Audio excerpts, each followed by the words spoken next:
Today I want to show you a new productivity tool. It's a Chrome extension called Ali Packet, and I think this is going to be something that you're going to be really interested in because it's going to save you a lot of time for those of you using AliExpress as a supplier. When it comes to looking for products to source, you know that you should only be using suppliers that will ship to countries with ePacket. And as you'll know, a lot of people only ship to the big four, the US, Canada, UK, and Australia. But in actual fact, there is an absolute goldmine waiting for the people that are willing to do the research and do the work, that find out where products can actually be shipped to using ePacket. If you can get yourself some products that can be shipped to different countries, as not only the big four, there's about 20 to 30 countries right now that accept ePacket. If you can find products that can be shipped to these countries using ePacket, you can then run ads, run your marketing campaigns to new territories, new countries, and potentially find brand new customers, brand new winners, and potentially relaunch old winning products to new countries and see what happens. And this app is going to help you do that. So I'm going to show you exactly how to use it today. First of all, I'm going to add it to Chrome. I will include a link to this page in the description of this YouTube video and in my Facebook group, fb.com/groups/Shopify 6-figure group. That's the number 6, not the word 6. I'll include a link so you can be taken straight to this page. You can add it to Chrome. Add extension. Okay, and as it says here, use this extension by clicking this icon. So once it's added, you're going to obviously head over to AliExpress. And I've already searched here sunglasses. You can search whatever you like, whatever product you're looking for. So once you're on AliExpress and you've started searching for products, you're going to want to activate Ali Packet. So click it and then select the currency that you actually purchase from on AliExpress. For me, it's GBP. And now you're going to click up to 10 countries that you want to see whether you can ship to using ePacket. So I'm just going to click some random ones. It's really easy to click, just using these bars. Okay, I'm going to click save. Saved. Now I'm going to refresh the page.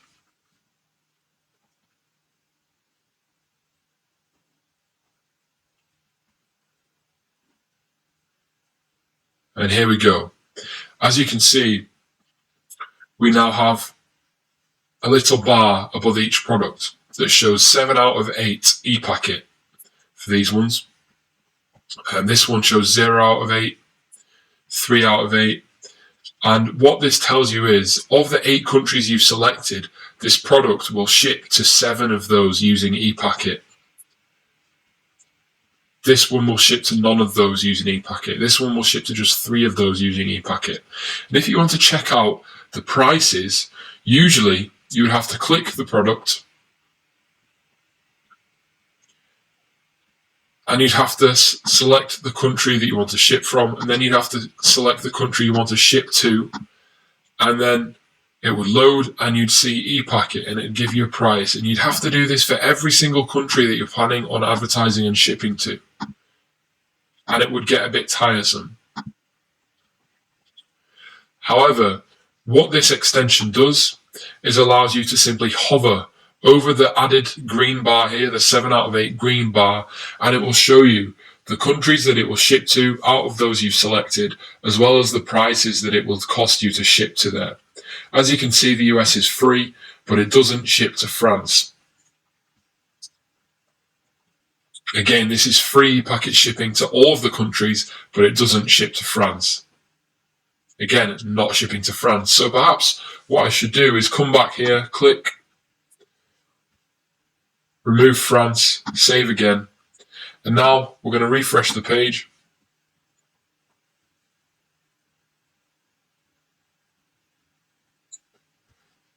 Okay, we've got 7 out of 7. So we know that we can advertise these products to all 7 of these countries. And we can be sure that we can use ePacket to ship these products to people in these countries. So we now know that we can run Facebook ads to these 7 countries.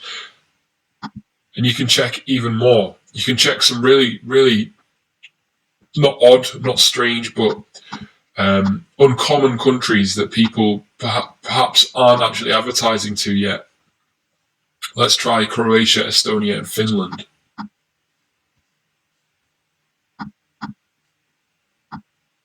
And what you can do is find countries and products that go together using ePacket, and you may really be sitting on a gold mine without realizing it. Okay, so these will ship to one of these 3 using ePacket. That's Finland.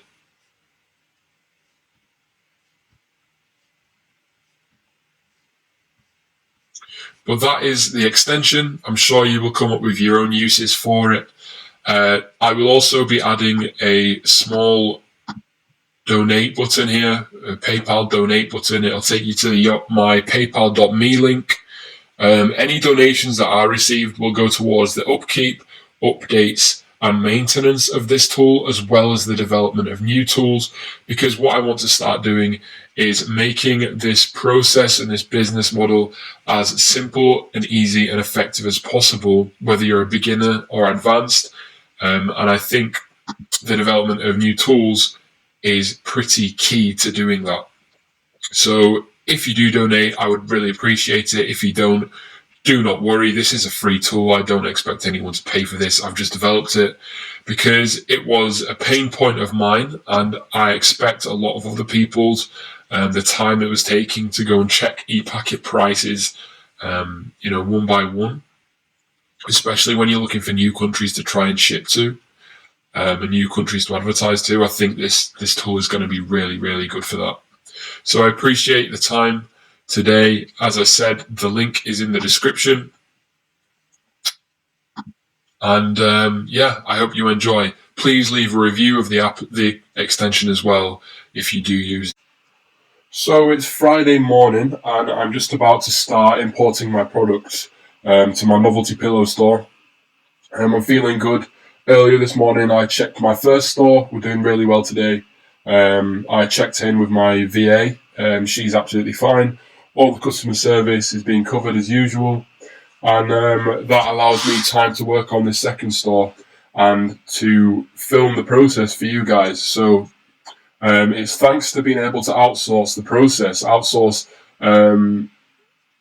It's thanks to being able to create a system that you can outsource to other people. So rather than working in your business, you work on your business and you just supervise it from a managerial level.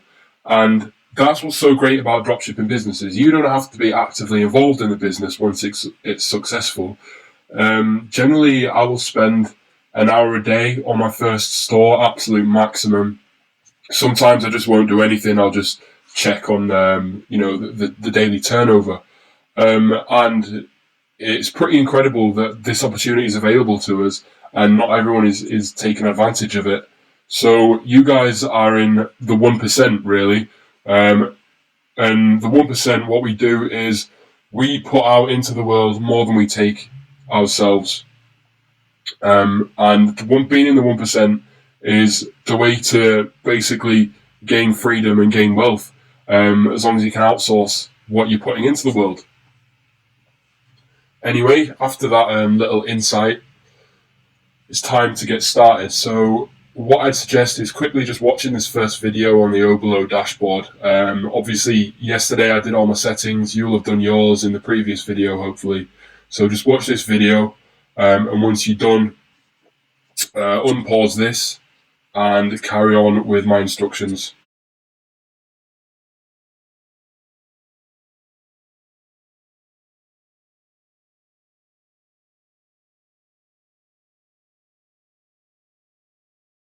You did get told that you can use the in-app importer. I prefer to use AliExpress. And in the video on AliExpress, they tell you to press this orange button. It's actually blue at the moment. I don't know if it may have updated. by the time you're watching this, but at the moment it's a blue button. So let's head over to AliExpress. So here we are in AliExpress. What you want to do is make sure Oblo is turned on. For some reason, it's not at the moment. I'm going to search novelty pillow. Here we go, it's turned on now. Just check your settings. You want it set to what I covered in the previous videos about it being e-packet, hide items without this option, etc., etc.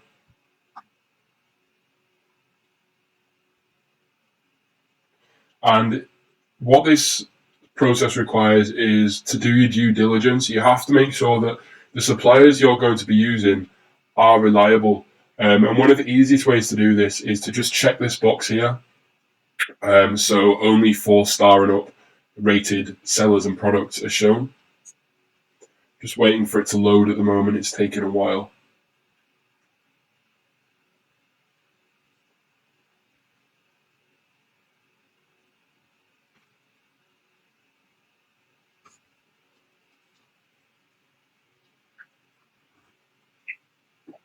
While this main list is loading, I've just come down to the suggestions bit, and I've found some stuff that I'm probably going to use in the store. I like these; they're pretty cool, and I know that I can target the health conscious people quite easily on Facebook. So these will be imported to my store. Also, it's good to know how many orders have been placed and how much feedback there is. Generally, I'm quite risky when it comes to how many orders and how much feedback there is. I don't mind if there's less than 100 feedback, as long as it's 4+ stars. Obviously, the more orders, in terms of the reliability of the seller, the better.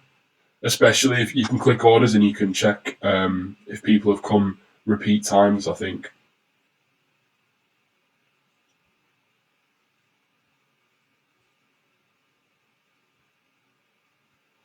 But the again, another double-edged sword is, the more orders that have been placed, perhaps the more saturated the market is for this item.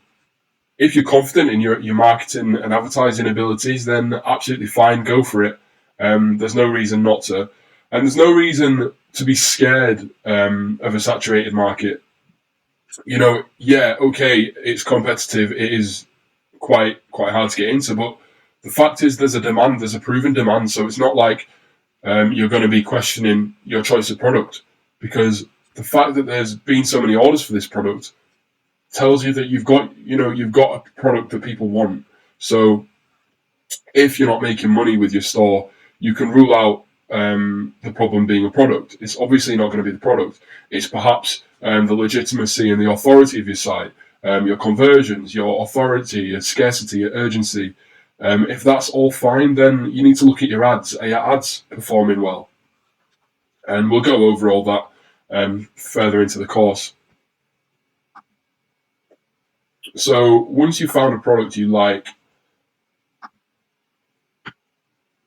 oh no, this doesn't use e-packet, so I can't use that. Once you've found a product you like, you simply click the blue icon that should come up.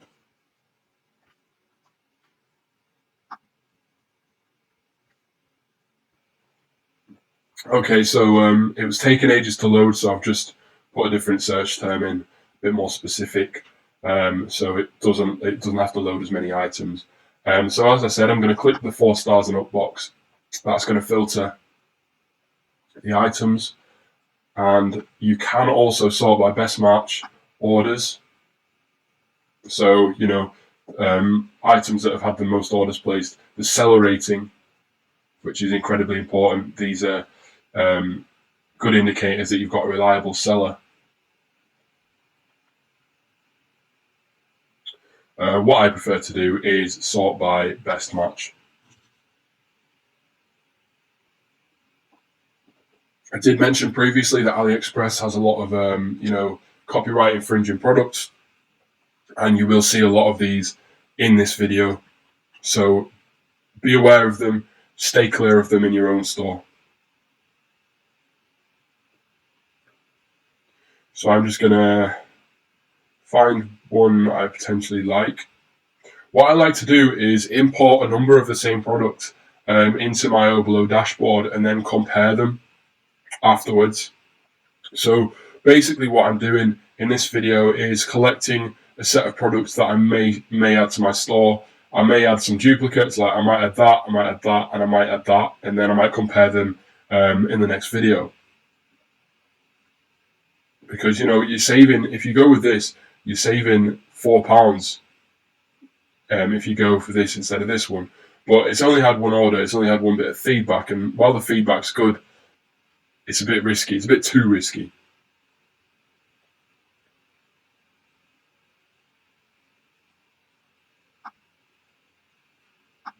You also have to remember the e-packet price on top of the unit price.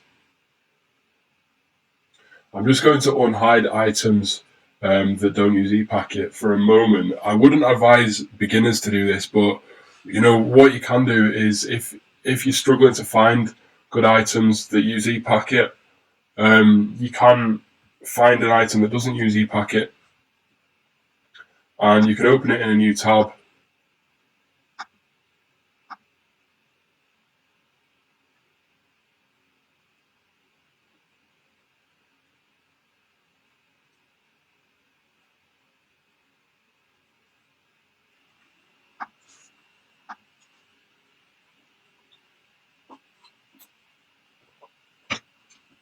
What I'm not going to do is reply to people that are messaging me asking, is this copyright protected? Am I infringing someone else's copyright, trademark, whatever? It's up to you to work that out. I already have so many people messaging me already about random stuff and store reviews and things.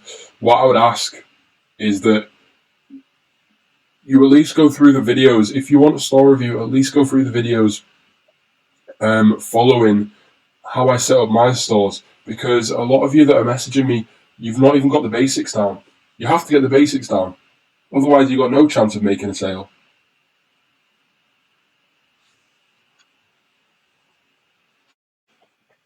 Okay, so now that I've added some products to Obolo, which is sort of like the middleman between AliExpress and Shopify, you import to Obolo from AliExpress, you review and edit in Obolo, and then you push to your store in Shopify once it's ready. I have sent messages out to a number of the suppliers that I came across in the previous video asking about ePacket, and they'll probably reply in a day, hopefully.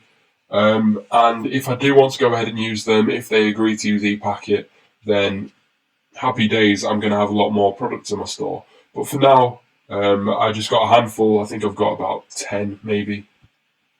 So head over to your Obolo dashboard. You can find that if you click apps on your Shopify admin and then click Obolo, and it'll open up on your dashboard. And you click here and you should see my products.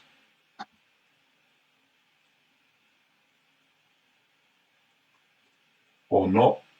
In fact, no, my product is a list of the products you've actually imported from Obolo to Shopify. Your import list is the products that you've imported to Obolo from AliExpress. So actually I have 31 that I need to go through. I'm not going to go through all of them. I'm just going to show you quickly what it looks like. So this is the import list in Obolo. And obviously, as I said, I like to import duplicates just so I can review them, which one's better. If you click the title, it links you to the AliExpress page. So rather than having 30 different tabs open and comparing those different ones, you can compare them two at a time, one by one, keep the winner. And obviously, if I had 4 fried eggs, I'd open the first 2, compare them, keep the best one, and then remove the worst one. So you click Action, Remove Product, and then you compare, the one you've kept with the 3rd one, keep the best one. You compare the one you've kept with the 4th one and keep the best one. And then you compare 4 products and you've kept the best one. That sounded confusing, a lot more confusing than it actually is. So let's compare these two. £13 2 pence. With ePacket, it comes to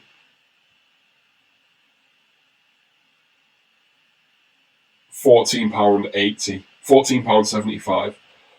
And, that's a lot, really. And I don't think I'm going to be able to sell this product for more than £25.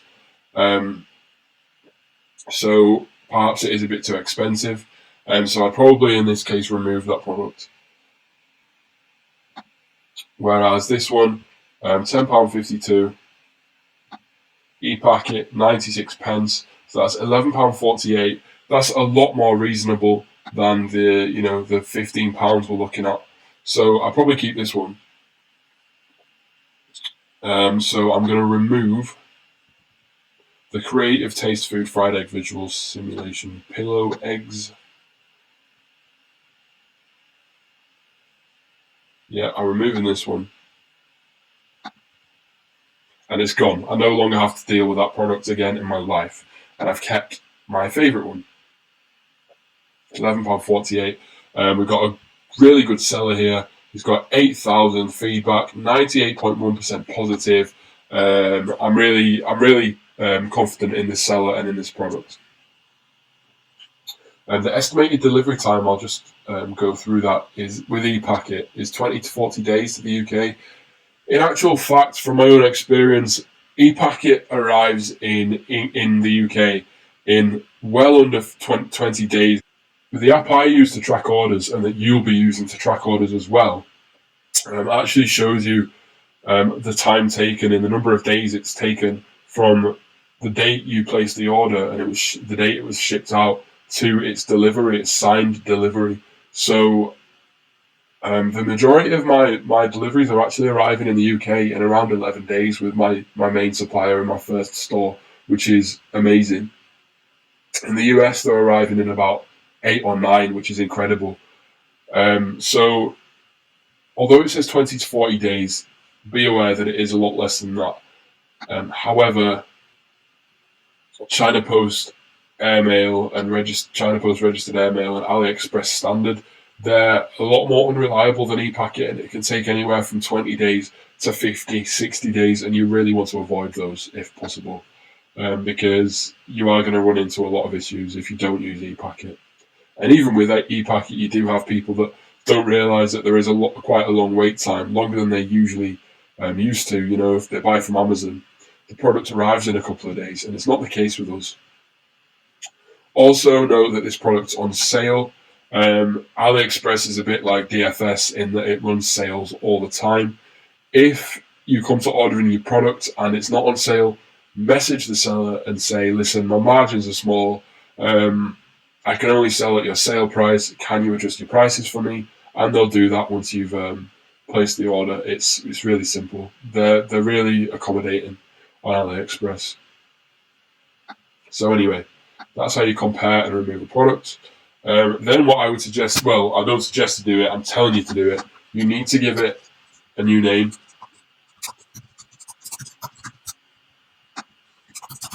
Do not leave this as the title, because it just looks stupid and nobody in the right mind is going to buy it.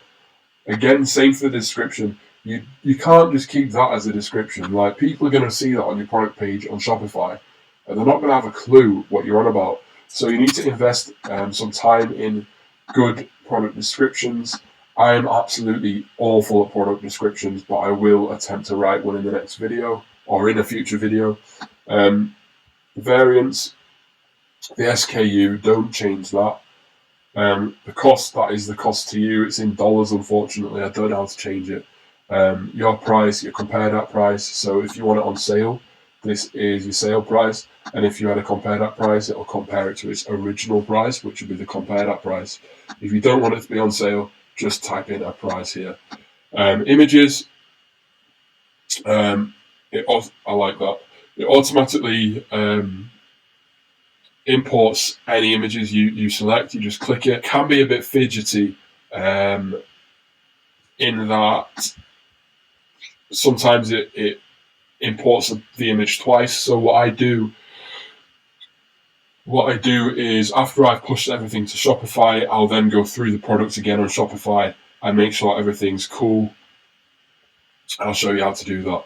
I suggest any images with people in you import, and any good quality images that you like. Size charts, import them if they're attached as an image. If you're selling clothing, you need size charts. If there is no size chart as an image, you're going to have to type in the sizes manually on the product description. You can find the size charts on the AliExpress product listing, so just click the title.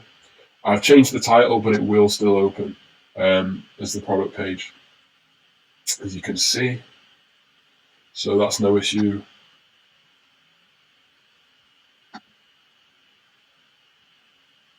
So description, I've already gone through that. Collections. You make collections on Shopify, and we'll do all this in the next video. This is generally just an introduction to the import list. Type of product, and insert tags. Tags are really important for people searching on your store. They need to be able to find the product. So anyway, that is the import list. We'll go through it in further detail in another video. What we're going to do now is finish this video, and in the next ones we're going to set up some collections on Shopify. But as I said, in this video we're going to set up some collections. So click the product tag here, product collections. I like to delete this because it's a bit pointless.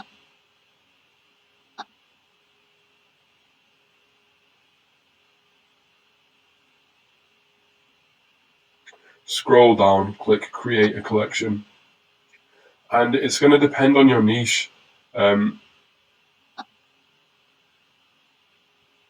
What you're in.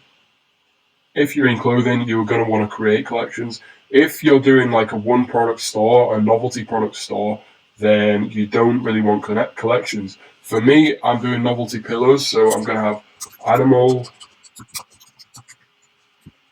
I may change the title in future. Animals, save collection.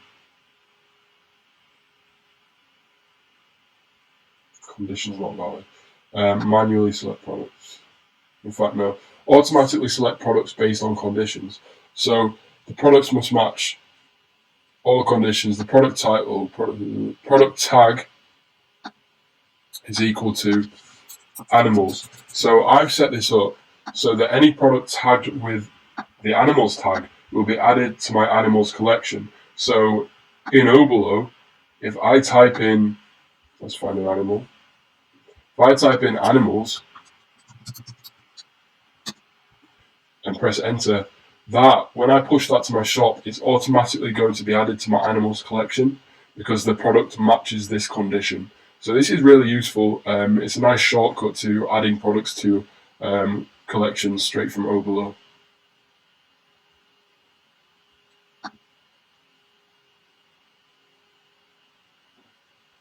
Create another collection.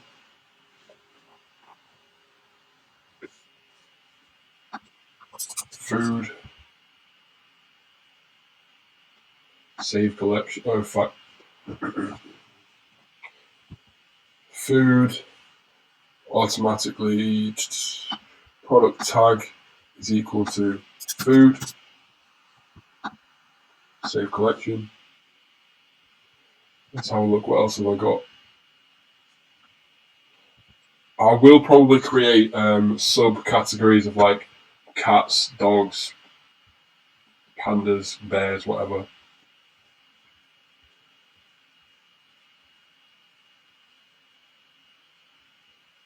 And the boyfriend pillow. Create a new collection.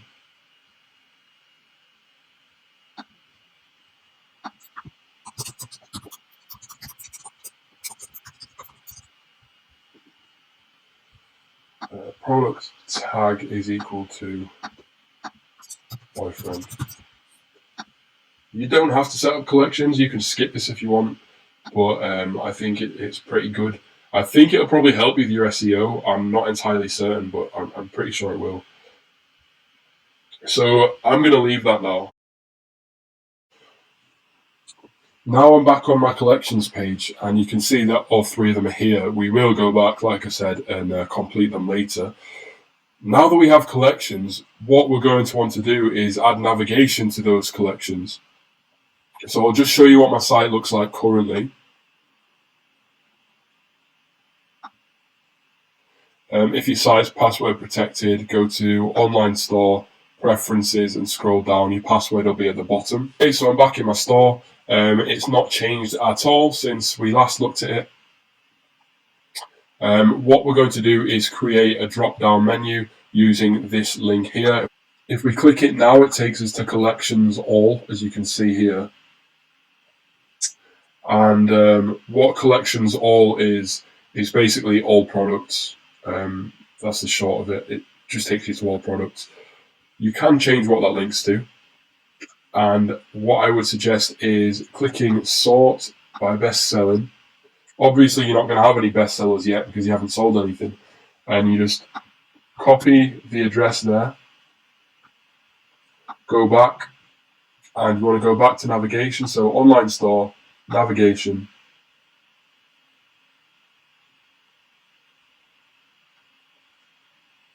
And you go to your main menu, edit menu, and catalog.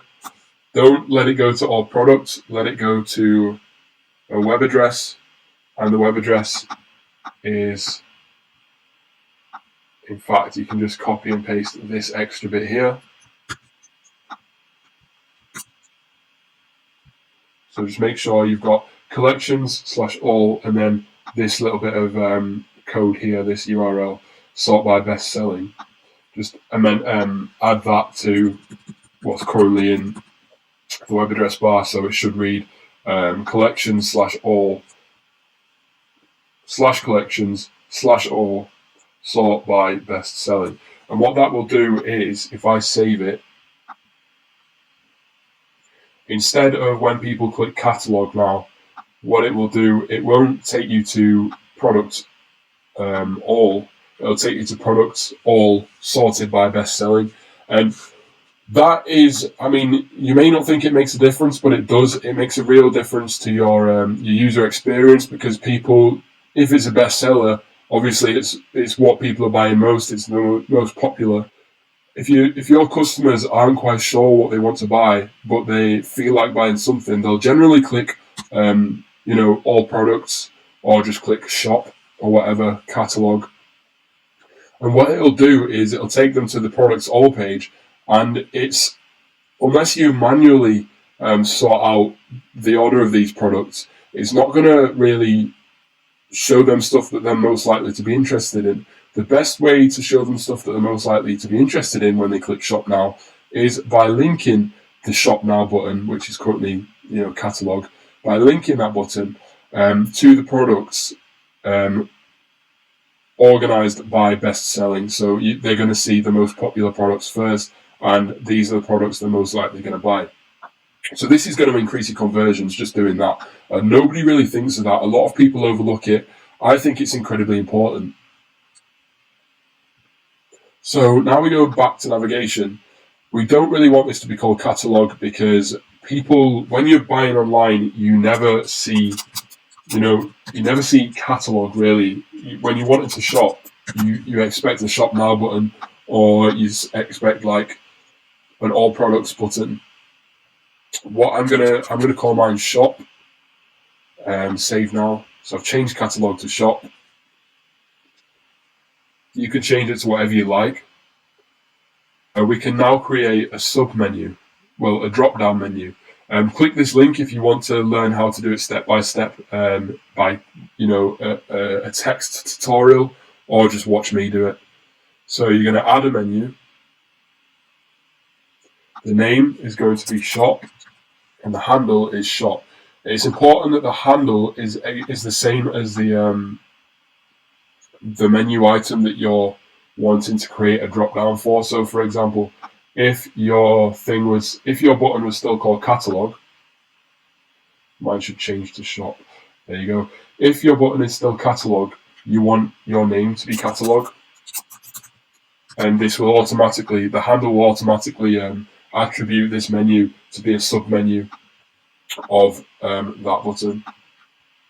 So shop, my handle is shop, and I want to create animals, and I'm going to link to collection, and I'm going to select the animals collection. I need to add a link for every single collection I've got. So we have animals, food, and boyfriend pillow. Later down the line, it's a good idea to rearrange these collections into what people buy most. So if I refresh that now, you should be able to see a working submenu. There you go. I've got a little drop down arrow. Click that. Boyfriend pillow, animals, food. People are generally more likely to click the first item than they are the second or the third. So it's important that your best-selling collection, your most popular collection, is always put to the top. I do a review of that monthly, or every now and again. It's also a good idea to add all, and you just go to that same web address we had before.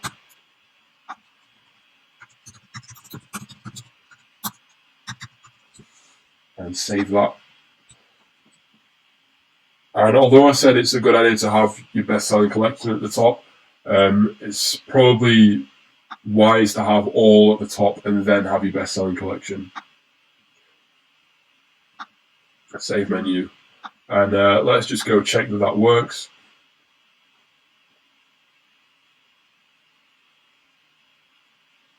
Okay, so I'm just going to open these in a new tab and make sure the right pages are opened. And we should be good. Yeah, products, collections, all sorted by best-selling. You'll be able to see this in action properly once I've added some products. Collections, boyfriend pillows, collections, animals, collections, food. Sorted. So that's our submenu done. If you want to add more submenus, you can do. As I said, it's just a case of going to your navigation, clicking add menu, and ensuring that the handle and the menu name are exactly the same as whichever of these main menu items you want to create a submenu under. So you could put contact us and you could make a submenu, email, phone, contact form. However, I'm not going to do that because I think it's pointless. So that is the end of this part. Collections, and you've got a submenu created. You want to go back to Oberlo and basically finish off what we started with our import list. And you want to get your selection products down to one of each. If you have put duplicates in, like I have, you want to change the titles, the descriptions. You need to add the relevant tags so that it's going to show up in the correct submenu. And you're also going to want to add a lot more different tags depending on each product. This just helps it appear in searches on your website when people do make a search on there. And I should say that people that search on your website are a lot more likely to make a purchase than people that don't make a search on your website. So it's incredibly important that you do put the right tags in. I usually just absolutely spam it. I don't know how anyone else does it, but that's what I prefer to do. Strangely, if you click collections here, and you type in a collection, it says no results, which is why we have in the previous video set up like an auto collector sort of thing. So if any product has a certain tag, it will be added to the relevant collection, simply because we can't do it through Oberlo for some reason. And type, you can create types, whether it's a pillow or a plush or whatever. I'm just going to put plush. I think you can put multiple types. Nope. So this video is basically going to be me going through all my products and importing the ones that I want to import, the ones that I want to have on my store for now. If you remember, I said I was going to message some of the sellers about ePacket. So I messaged 4 sellers and I've got replies from 3 of them.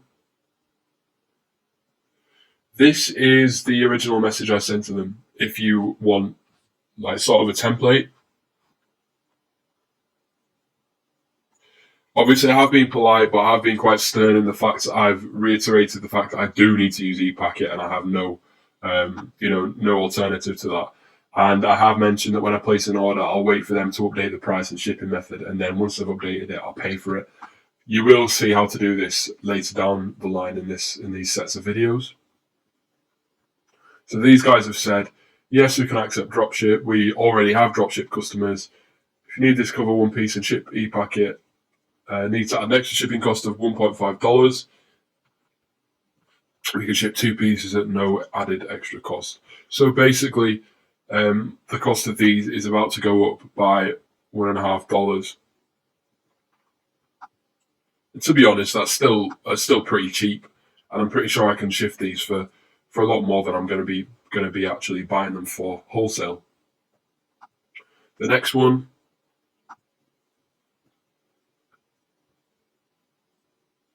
you can choose. Usually that means I've missed it on the listing. It actually says you can use e-packet. However, I can't. So this is my follow-up message to them. Just, explaining the situation. I can only pick e-packet if I want to ship to the US. I actually want to ship to places like the UK and Canada. So I've asked them to send me a list of countries that I can ship this product to using e-packet. And sometimes a seller will send you a list of countries that, it's 20 countries long, and that's quality. My first store, I'm shipping to all sorts of different countries in the EU. And in my first store, I did this, and I received like a printout, and I received a PDF of so many different countries. I was really surprised, actually. And some of them are converting for me really, really well, and it's a lot cheaper to sell to those countries than it is the UK and the US. For some reason, people just tend to buy more and convert through my ads a lot more. Next.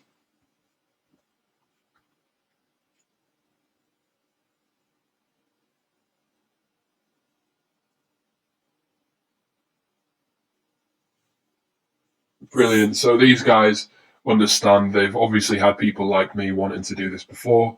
So I'll just reply to them saying, there we go. That's my follow-up message to these guys, just asking for a list of countries yet again. You don't have to do this if you're just starting out and you're happy to just test out, try and get a few sales from the main countries that most people ship to, which is the UK, US, Canada, and Australia. So we're back on Oberlo now. And all I'll say is I'm going to finish this video here because you don't want to see a video of me going through every single product and getting it ready for my store. But if you just go through your import list, get each one ready one by one. It doesn't have to be perfect. The images, they might have these, like Chinese logos on. Try and avoid that. Try and avoid any sort of logos in the corner. If you have Photoshop, you might want to edit them yourself. I really cannot be bothered. So, color. Make sure when you go on variants that this looks, this actually looks legit. Sometimes it's like written like that, and people are going to see the variants on your website because they have to select what color they want, what size they want, etc., etc. So make sure this looks professional.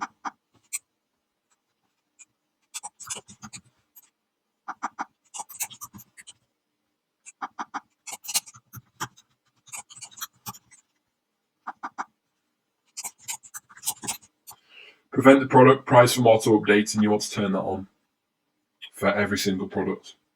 Anyway, as I said, I'm going to leave this video here, and in the next video I will have finished a lot of my editing of my products. Henry messaged me the other day asking how many products you should have in your store. Really, it's up to you. He did say, he made a good point. He'd been looking at other stores and some of them have 2 or 3 products in and they just look rubbish. So aim for more than 2 or 3. I'd say aim for like maybe 10 starting out. I only have 30 on my first store. I originally only had about 16 and it was still doing amazingly well. The only reason I added more products was because I wanted to try and sell them and find new products and scale out. Very quickly, I'm using this video just to show you what one of my finished listings looks like. I'm just going to type in plush here.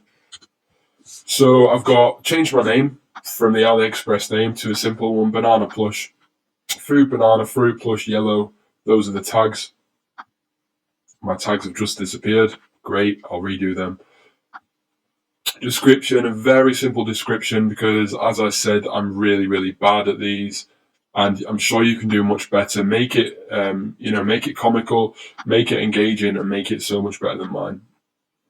I have included made from cotton here because a lot of people do often want to know the material. As I said, clothing, you have to include the size guide if you don't have it in one of the images.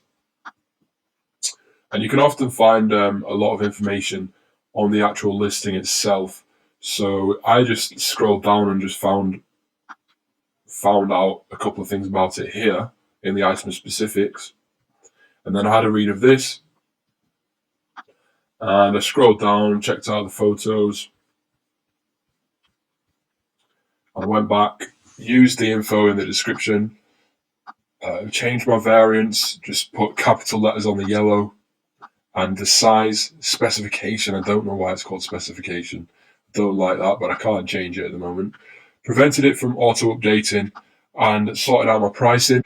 Once I've finished, I just click push to shop. Now if I head over to Shopify, click products, banana plush, here we are.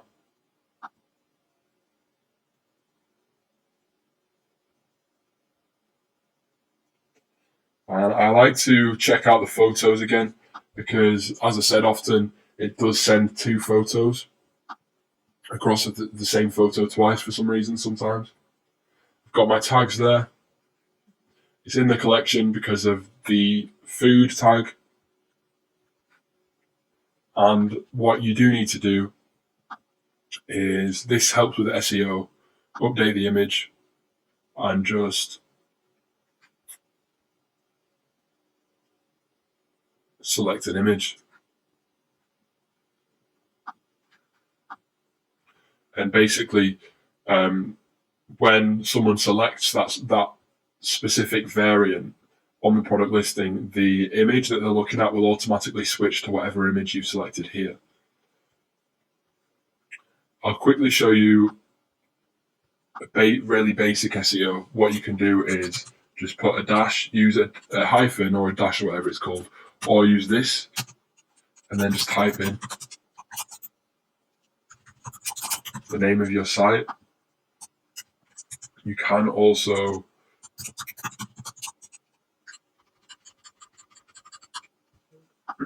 just type in the name of your site like that. And that actually does help you rank better. It does help with the SEO. It's a very basic thing to do. And obviously your meta description as well. You might want to change that if you do want to try rank better on search engines. A lot of people look over this when they're starting out. And I mean a lot. I mean like probably 90% of people. Whereas with my first store, I went through every single page and made sure the page title was good. It had my brand name in and the meta description was good. And now I generate so much traffic and so much money through organic search. It's ridiculous. So I would recommend doing this. Try to get some of the keywords and key phrases in from the keyword planner tool that you looked at, a couple of videos back at the start when we were starting out. Try to get some of those terms into your meta description.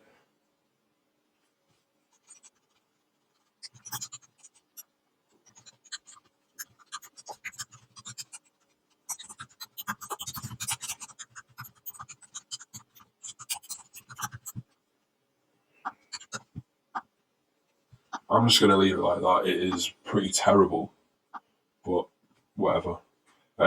Do make a note of, if you're going to use this icon or this icon, make sure that it is uniform throughout. Don't use this for some pages and this for some others. I see most big brands actually use this icon, I've found. I've used that on my first store. And I'll probably do the same again. So once you've done that, just save. Another quick one, I'll show you how to split a product because I found one I do want to split. I would suggest getting all your settings and description sorted before you actually make the split. If they're completely different and you want them to have completely different titles and descriptions and tags and collections and all that, then that's fine. Split it straight away. For me, I want to have some of these things the same because they're all food. So they're going to have the food tag. They're all plush. Going to be typed plush. And I'll leave the name because they're all going to have different names. Description, they're all going to have different descriptions. Price, they're all going to have the same price.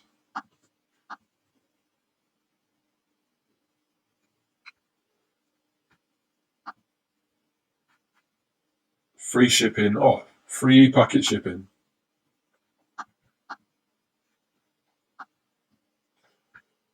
Costing me £6.75. It's costing me £6.75. So I want my price to be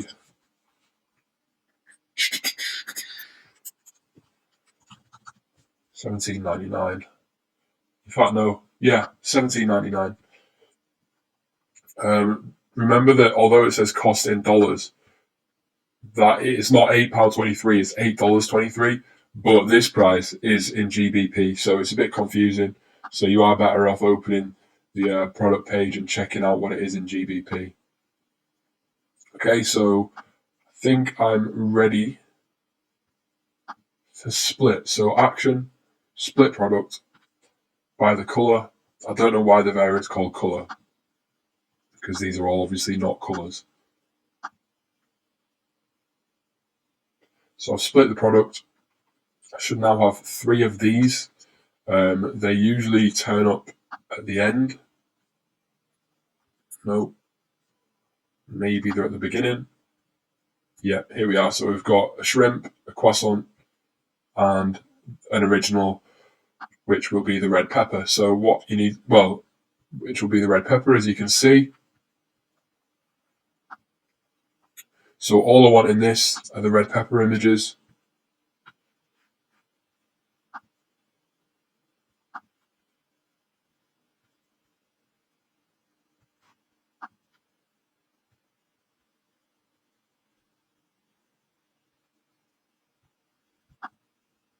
And then change the title to red pepper plush. And then I can add more tags.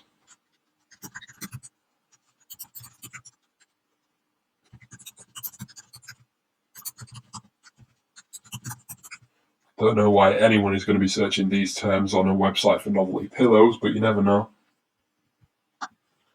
So that's all good. All that I need to change there is the description. And I'll do the same for these two.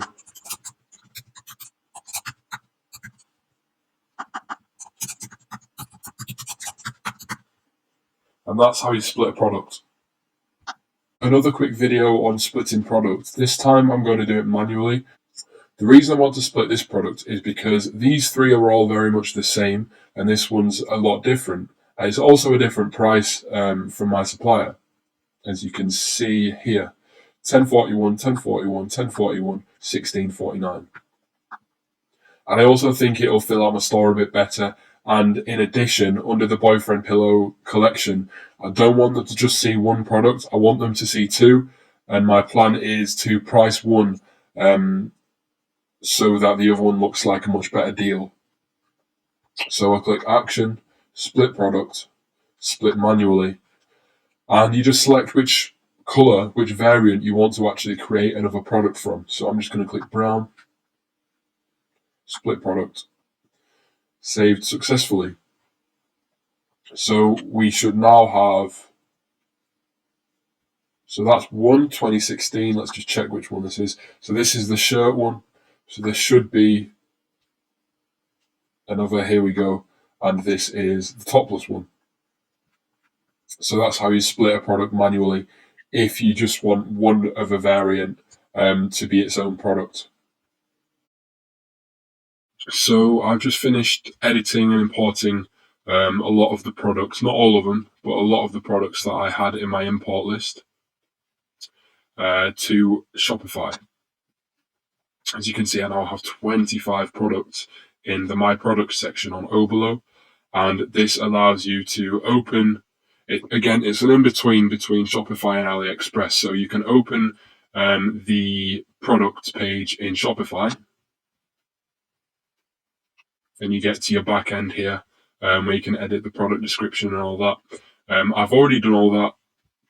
I've added the SEO, the small SEO help, as I discussed in a previous video, I've done this bit here on all of the product pages. It took me a while, but I think in the long run it's worth it.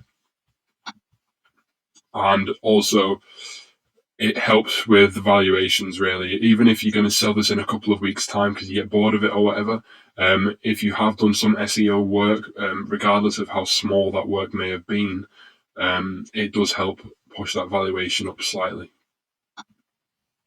And you can also open the AliExpress product page. There you go. So you can do that for all the products.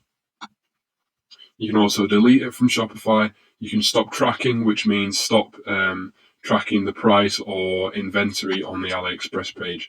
I wouldn't touch that, really. Override this product. This is if you want to change suppliers, basically. You can just link to a new AliExpress listing here. For example, you find a better supplier or more reliable supplier or a cheaper supplier. And finally, prevent product price from auto-updating. I skimmed over this in a previous video. Basically, what Oblo does, it automatically tracks the price of all items that you've imported. It tracks the price on AliExpress. So if this went up by £1, it would automatically track that and it would increase my price accordingly, probably by the multiplier that I set in my Oblo settings. So I think it's about time we actually started looking at the theme of the store now that we've got some products. So let's have a look at what it looks like now. Again, at the moment, the homepage looks no different. But if we click shop, boyfriend pillow, our boyfriend pillows appear. Animals, our animal products appear. I love these. I think they're really cool. I'll just make a quick note. Try and find square images because, as you can see, this looks a bit naff because they're all different sizes. Try and keep your, your main product image. Try and keep it uniform. Try and keep it square. If not, it's not a big deal, but it just makes it look a bit more professional. So they're my animal products, and finally, food. And these are my food products. You'll notice that it's taken a while to load, and we can fix that later on. Don't worry too much about it. And also shop all, and this will be all products. And again, remember we linked this to our best selling, sorted by best selling. As we start to edit the actual store, edit the theme, we click online store, themes, and if you aren't really a big fan of the theme as it is, I think it's okay for now. It'll do the job, but I'm gonna try a different theme.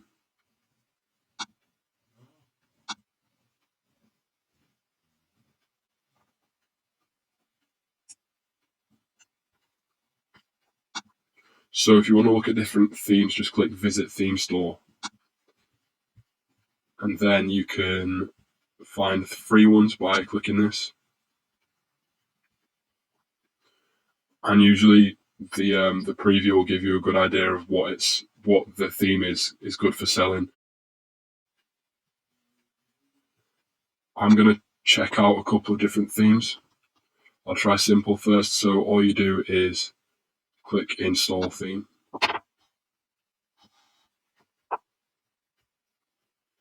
Publishes my store's theme.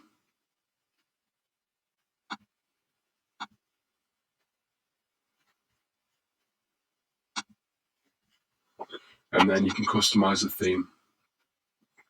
So this has all changed actually since I last customized the theme from the start. So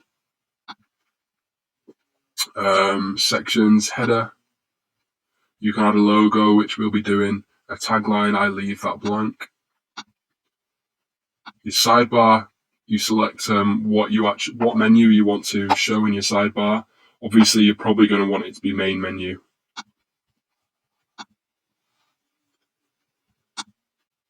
Featured collection,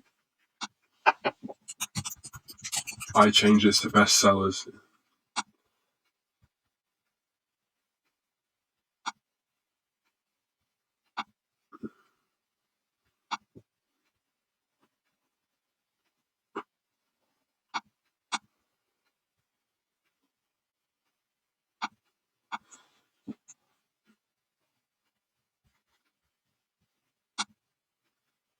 I remove the talk about your brand bit. I click that and delete that section because you have an About Us page.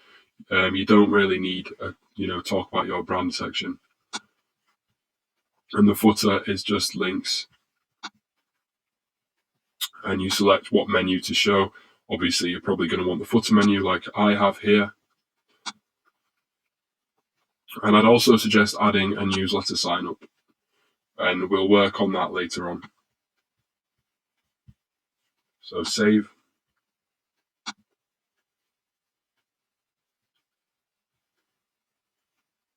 So head over to general settings and you can change your color scheme. If you're going to use black at all, make sure it's an off black. Make sure it's not 0000 because it's actually quite harsh on the eye.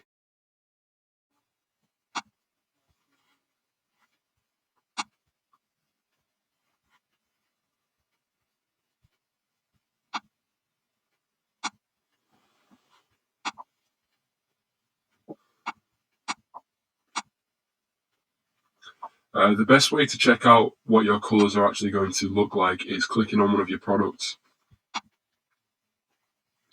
and looking at the Add to Cart button, which I think is, it's a secondary button.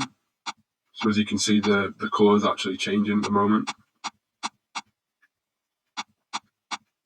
I really don't like the Add to Cart button on the simple theme, but we will change how it looks later on. The best colors to use on your buttons, it's been tried and tested, are greens, blues, and oranges.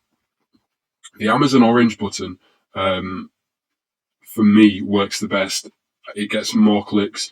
And while we want our store to look cool, we want it to look professional, we want it to look legit, we also want it to be optimized for conversions. Because if you're using the wrong colors, you might actually be driving people away. You might be leaving money on the table. So I'd suggest using a green or an orange for your Add to Cart button.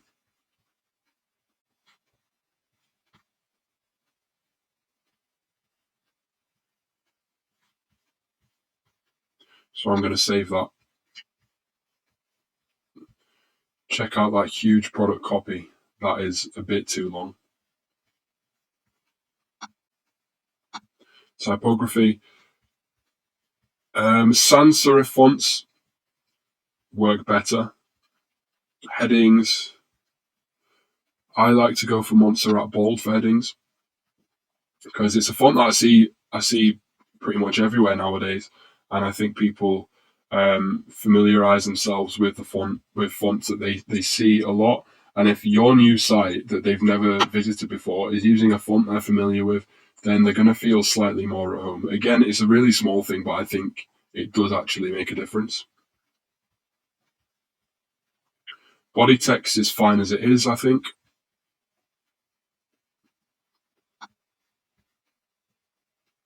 Feel free to mess with it yourselves, but this is what I would use myself.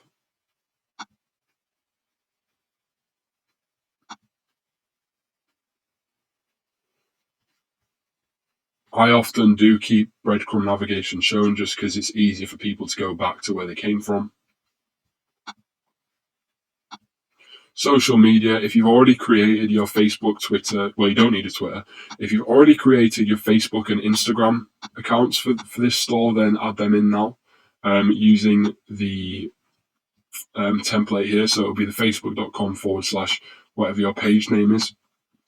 I would suggest simply going to your page and copy and paste in the main URL. Same for Instagram. It's usually instagram.com/ your username. You don't need to sign up for all this other stuff though, really. If you have a blog, you can add a link to that. Sharing options, I'd keep these on just because it helps generate word of mouth if people do click these buttons. They don't usually, but as I said, it does help. I don't know how to pronounce this favicon image. This is what we'll show here. This is a favicon image. It is important that you have one of them. Check out background image. I don't recommend you use a background image.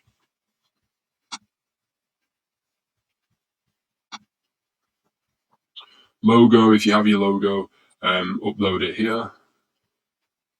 Position left, logo size medium. I just leave that. It's fine as it is.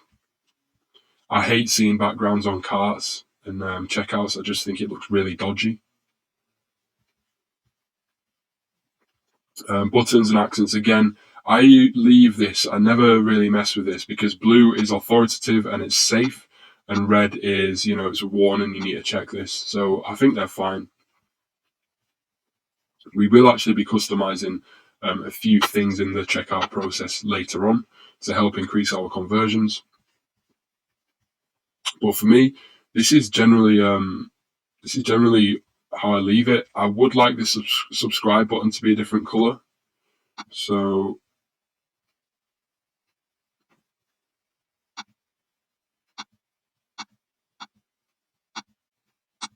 what I'm going to do, just click that, and I'm going to copy and paste this hex code so they're exactly the same color, and then enter, then click off. The only problem is that now the in-text links, you can hardly see them.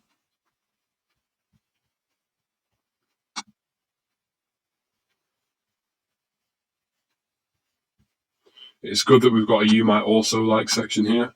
It's cross-selling, so we can hopefully increase our average order value.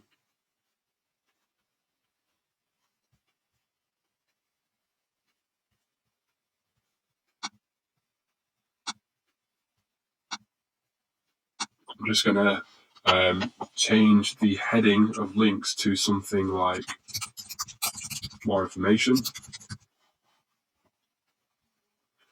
and then use that to sign up.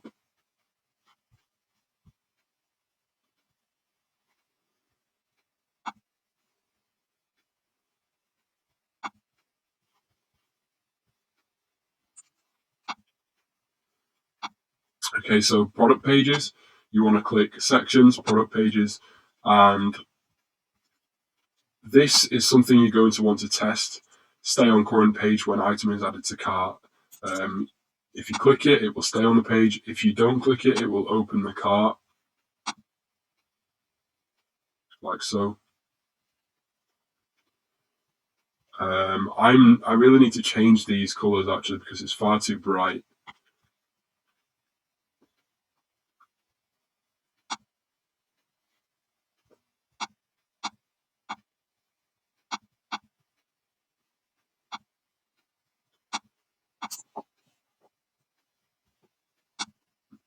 So I'm going to stay on the current page. You want to show a quantity selector because they may buy more than one. You don't need to show the product vendor, but I'll show you what it looks like. Novelty pillow store. Enable sharing, that just gets rid of these if you don't want them, if you click it. But obviously we want to keep them. Description below images or right of images. And if you have more than one image, they'll appear here. I'll find one to show you.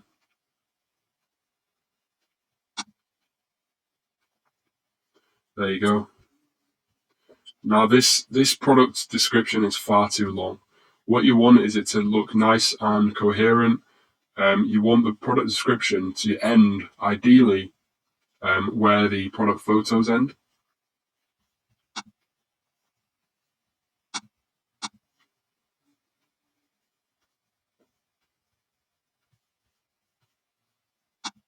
I prefer to show my description to the right of images.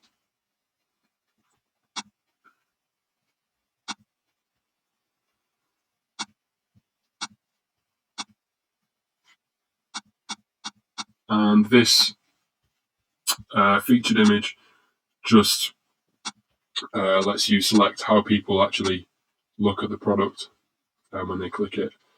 Lightbox and zoom in are pretty good. I think zoom in is probably better than lightbox, to be honest.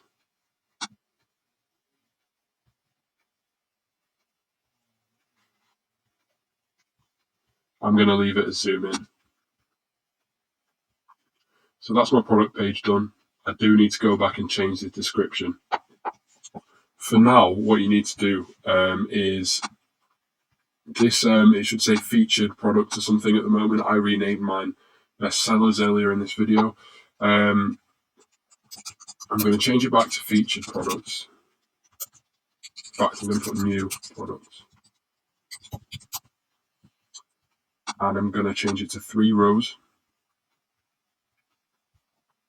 And for now, the collection is none. You need to click Add Collection. And we're going to call it New Products. And you're manually going to select Products.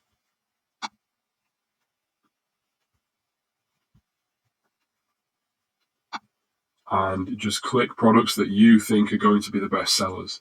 Obviously, this is completely speculative, and you might be completely wrong.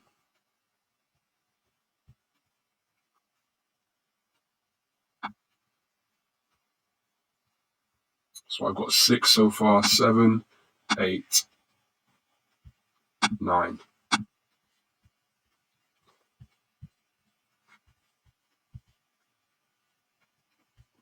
Sort manually. And again, you just sort them how they're going to appear from first to last.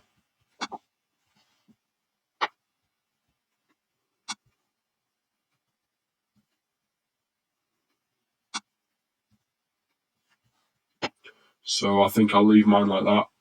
It's not that important, really, but it is important in the sense that you don't just want your store to look like this when you're sending people to it. Like this, sorry. So that's saved. So now you should be able to click the collection here. If you can't see it, just click off and click back on, and it'll be here. And there we go. That's much better. I'm probably going to change some of these actually because I do want them all to be square.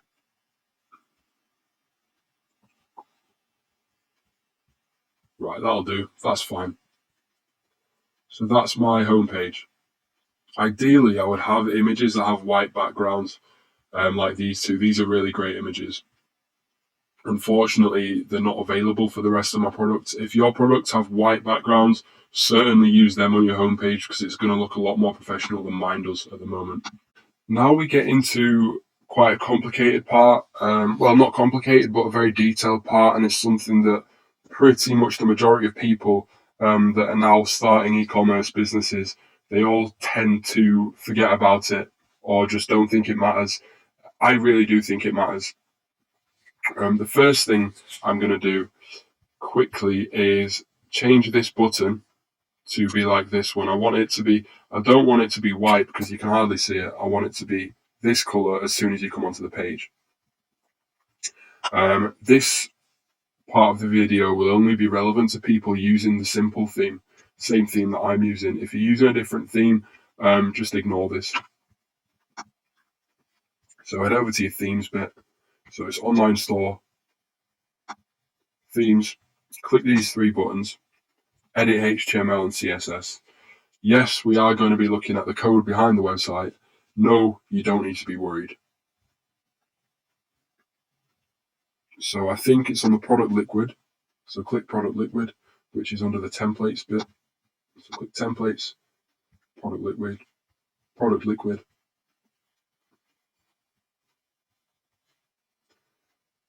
Okay, so it's telling us to go to the sections bit. Sections product liquid, product template.liquid.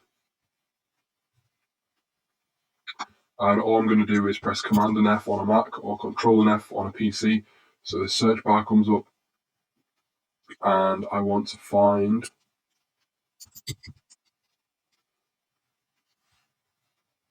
the add to cart button. So here we are. Button type, submit, name, add, ID, add to cart, class. So you want to go across here, change button secondary to button primary, and then save. And it's as easy as that. So if I refresh now, it should, fingers crossed, have worked. Yep, there we go. So we've given that the same class in the CSS. as this button. So now it's a button primary rather than button secondary. If you can't find it, it is on line 110. So scroll down to line 110 and it should be there. It's button, it's this part here you want to look at, and you just want to go right to the end, delete secondary and type in primary and press save. Right, so now that's done. So those of you that aren't on the simple theme, you can start listening again now because this is all going to be relevant to everyone. So you want to go to online store, then themes, click the three buttons, edit language. And we're going to have this open and I'm going to start a new video. And in the next video, we're going to be making some minor changes that will increase your conversions. So as I was saying, not a lot of people really think about the changes that you can actually make in Shopify. You can edit pretty much anything. And I think it's really important that you take advantage of that. So I quickly, before filming this video, I quickly made this list of things that I want to change and that I suggest you change as well. They're going to either make your site look more professional, encourage repeat customers, or increase conversions. And all three of those, are absolute must-haves, really, if you're building a long-term brand. Or if you're building a site to flip in a couple of months. These changes are things that people don't really talk about much. There are a lot of videos and courses courses out there that can cost like £1,000 upwards that nobody really talks about these changes that you can make in the back end. And there was someone that posted in one of the Facebook groups I'm quite involved in a few weeks ago that, he mentioned a change that you can make during the checkout process that will really push people through the sales funnel and encourage them to complete their order rather than abandon the cart, which you will find a lot of in this business as expected. So what you need to do is click themes. So online store, themes, and then click the three dots, edit language. And edit language doesn't mean we're changing this from English to Spanish. It means we're changing what it's actually going to say. So first of all, what we need to do is make sure we're on the General tab. Scroll down to the 404 and change the 404 page not found to, sorry, this page is under development.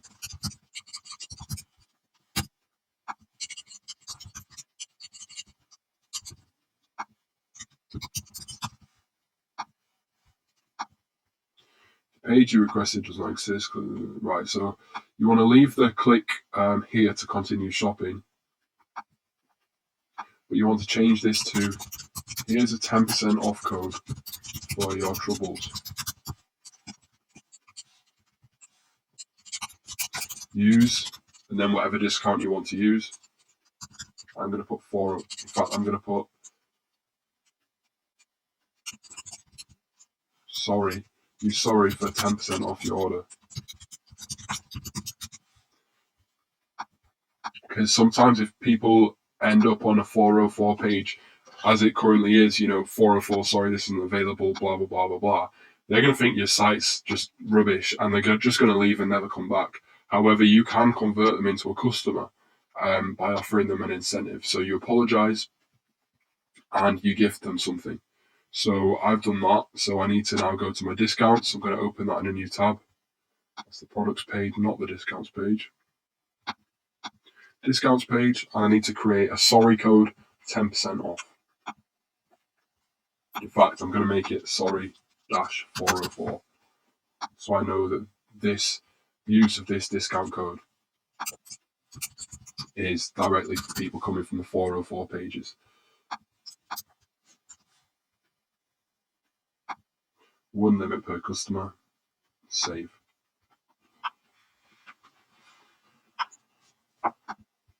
Okay, so that's done. We need to change our newsletter form.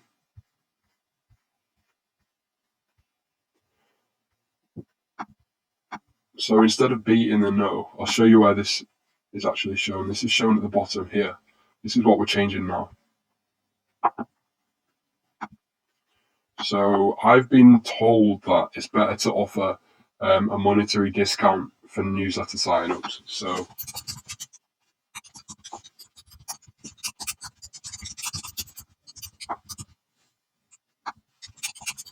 I've changed mine to £5. Do you want £5 off today?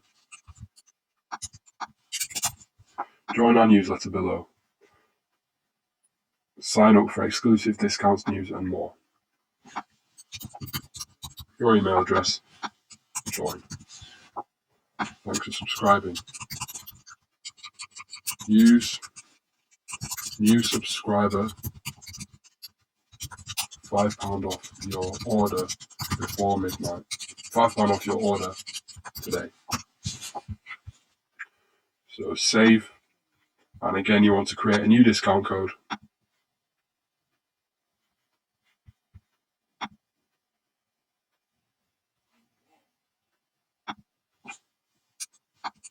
New subscriber £5 off.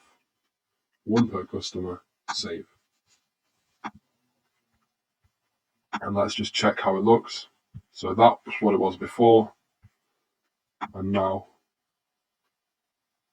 Do you want £5 off today? Join our newsletter below. Sign up for exclusive discounts, news, and more. Your email address. Join.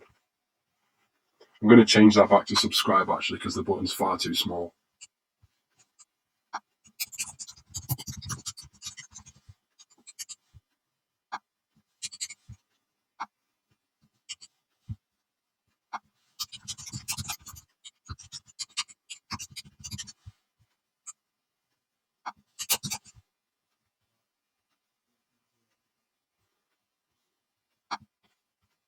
Right, I've done the change.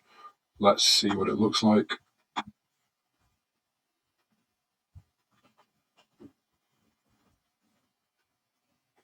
That is it for the general tab.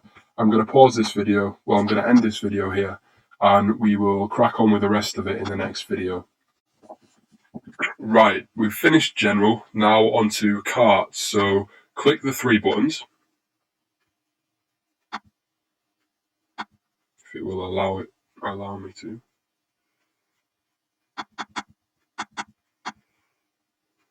Right, it's not working. Theme, dots, edit language, cart. First thing you want to change is you need to change subtotal to total. That's if, as long as you're not charging taxes or shipping on top of what you're already charging for the product. I'll quickly show you what I mean. So I noticed with my first store, I was charging no shipping at all. It was free shipping, and what they saw on the product page, the price was what they paid. So they'd add to cart, and they'd view cart. Then they'd be taken to the cart page after they're added to cart, and you've got a total here. And then it says shipping and taxes calculated at checkout. So that rings alarm bells because they've been told it's free shipping. We'll come on to that later. They're told it's free shipping. We advertise free shipping. And now they think they're going to have to pay shipping and taxes. And what they'll do if they see that, they'll just leave the website and they won't come back. So we're going to deal with that in this video. And then they'll click checkout, right? So if they don't leave, they click checkout. So yeah, you change subtotal to total. This is only for people that aren't charging shipping.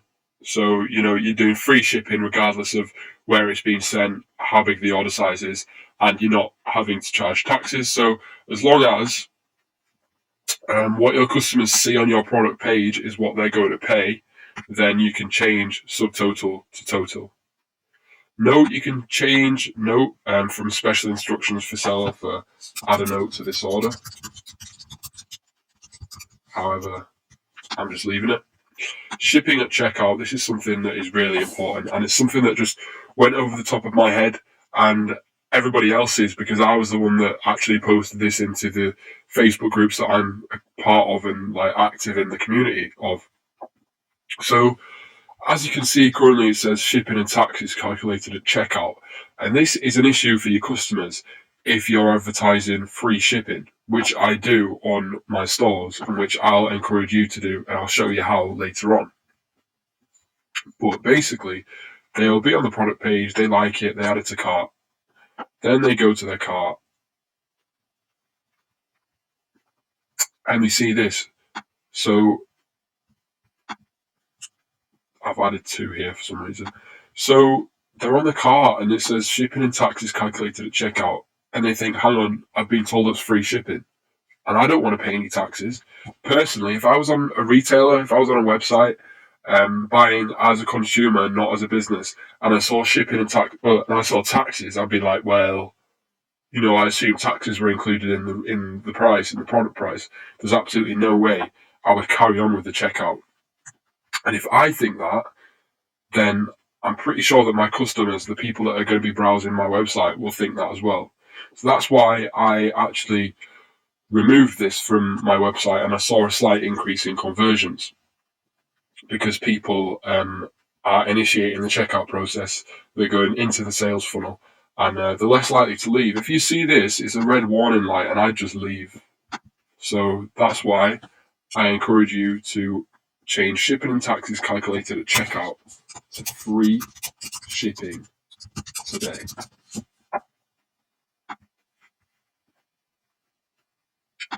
And you also want to change checkout to enter shipping address. And the reason behind this is what people theorize is it's easier to get people to click that button if it says enter shipping address than when it says checkout, because checkout is quite a hard word in terms of e-commerce. Checkout, people read checkout and they know they're going to have to start spending some money. So checkout here is now changed to enter shipping address. And if I just go back, so that's what it was before, checkout. And yeah, I think basically when it says enter shipping address, it's just a lot more inviting. It's a lot more inviting into the sales funnel to me. It might be different to you. If it is, then just leave it as checkout. But for me, I think that changing checkout to enter shipping address, it gets them in the sales funnel, gets them to the cart page a lot easier. I think it's less daunting. So that's the cart part done. Now we go on to contact. So head back up, click contact tab. All you want to do here, this is for your contact us. This is for your contact us page. We'll check out what it looks like currently. Contact us. I prefer this contact us page to the one on the debut theme. This on the simple theme is much better, more cleaner. So all we're going to do is change phone number to phone number optional. Save. And we can check that out now. There we go. Maybe capitalize that. I know that's a really small thing, but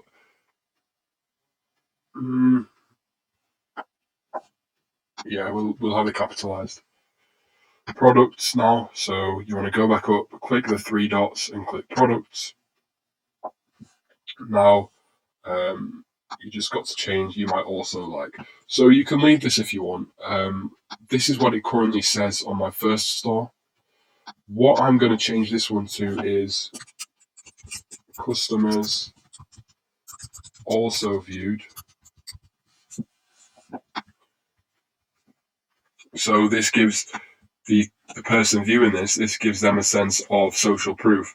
Rather than it saying you might also like, it says customers also viewed. It sort of suggests that there are other people looking at this website, there are other people interested in this product, and you will like them.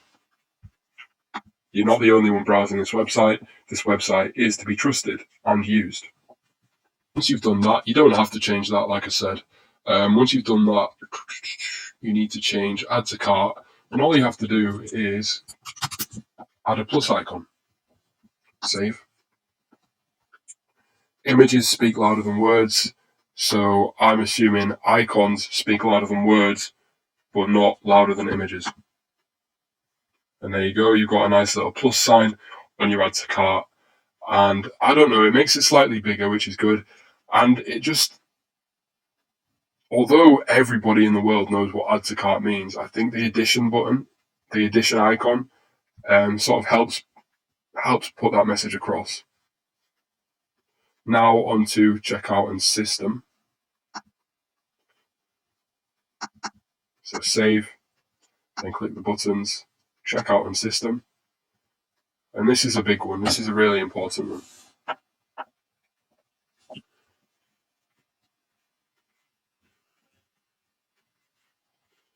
So first of all, we need to go over to Google. Okay, so now we're on Google, you need to type in arrow ASCII icon. And you need to find an arrow. Any arrow will do, as long as you like it.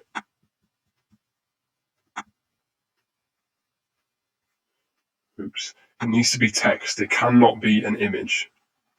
I'm trying to get this, but it doesn't look like I can get it.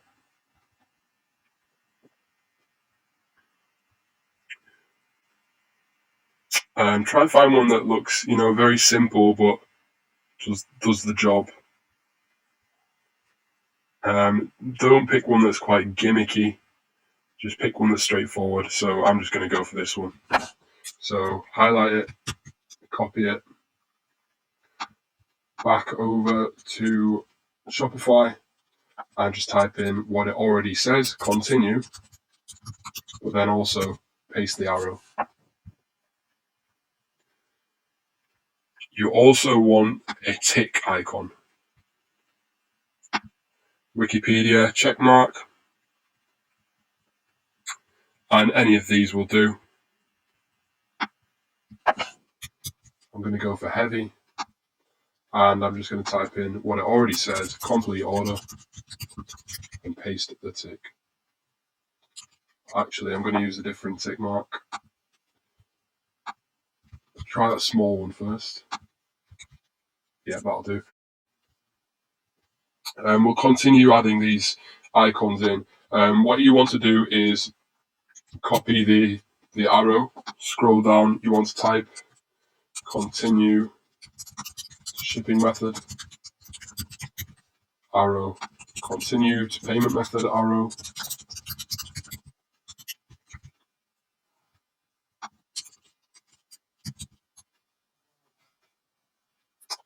Now we need to, hang on, I think we've missed one out, continue to review.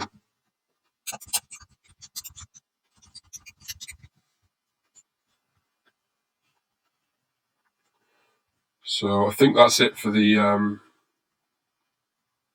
arrows. We need to find the free rate label. So just scroll down, keep scrolling.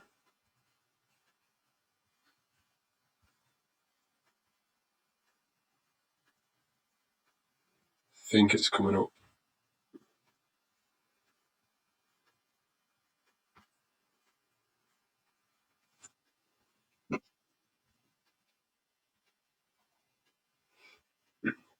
Right, I found it. So you want to keep scrolling until you find the checkout shipping heading. It's this far down the page. And here it is, the free rate label.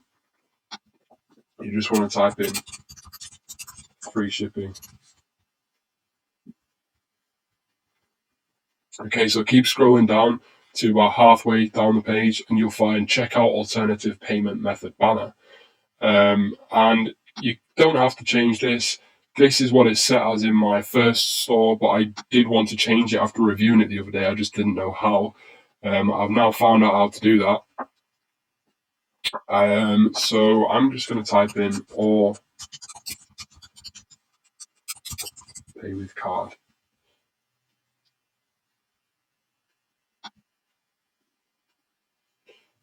Don't change this if you aren't accepting card, obviously. Don't change this if you only have one method of payment as well, because, well, it just doesn't make sense.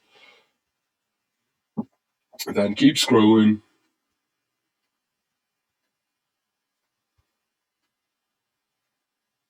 I've had a think about this one. We're not going to change this. We're just going to leave it as it is. It doesn't make that much of a difference.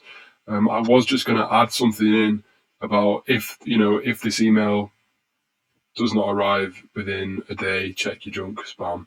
But to be honest, I wouldn't bother. I'd just leave it as is. So now we need to find the subscription checkbox label.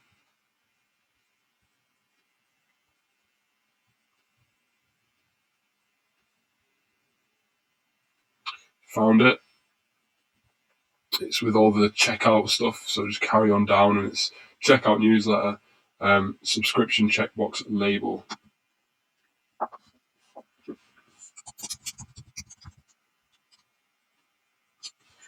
In fact, same again, we're not going to change this. I've changed my mind. The final thing we want to change is not found. It's right at the bottom, and you just want to change 404 not found to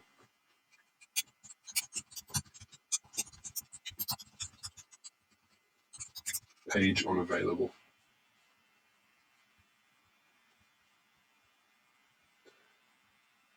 And that is that. So save. So we've changed all our language settings. So let's check it out.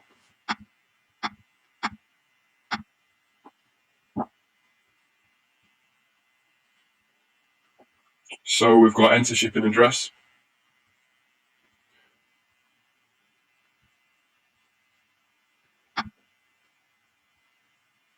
We've got our plus sign. Customers also viewed. I'm going to add it to cart. View cart.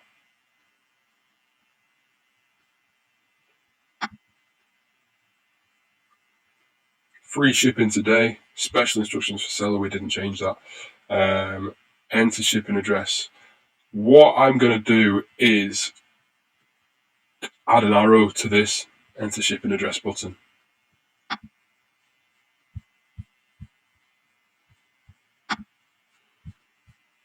So that will be on the cart section.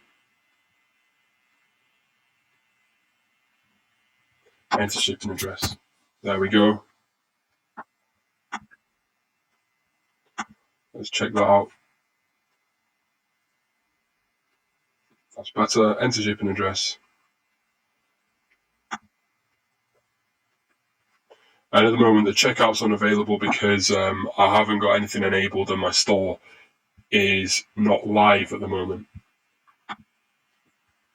But once it is live, when you go through it, you will see that all the ticks and the check mark are all in place. So we'll save, and that is it for editing the language settings. So you might think that that was all a bit boring and a bit useless, but honestly, the changes that I've made to my language settings in my first store have made the whole world of difference.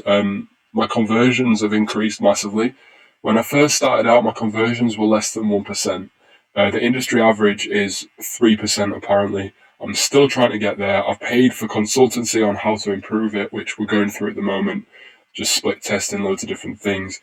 Through the language settings and through changing the colours of buttons and things, I've managed to get it hovering around 1.5 to 2%, which is a huge increase. I've effectively doubled my turnover, going from 0.8 to 1.6-ish. That's how powerful conversion rates are. If you can add 1% to your conversion rate, if you can double your conversion rate, your turnover is going to skyrocket compared to what it was. Now let's get on with adding a free app to our store. It's completely free, and it's free for life. There are some apps that we're going to be adding later down the line that have free trials, but before the free trial apps, before the paid apps are installed to your store, I want to make sure that it's fully ready. I want you to make the most out of your free trial. So what we'll do is add this free app now, and then we will add social media links to your store. We'll go through logos and all, and like header photos and any other imagery and graphics you need. And then we'll add our paid apps with the free trials. And then we'll go on to actually driving traffic and driving sales, hopefully. So head over to apps, visit Shopify App Store,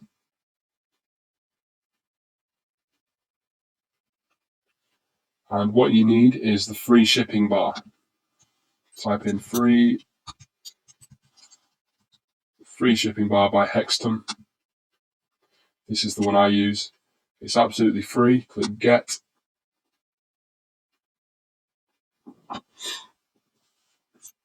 Install app. And I've opened this tab. We've seen this site before earlier in my videos.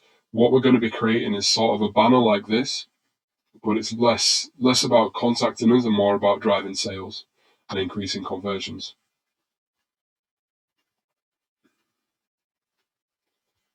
So you might want to have a look at all this. We've already created our shipping methods and stuff.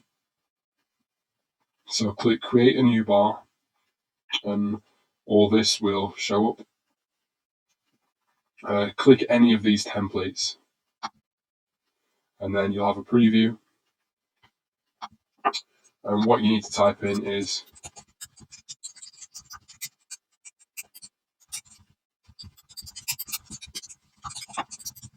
something like that.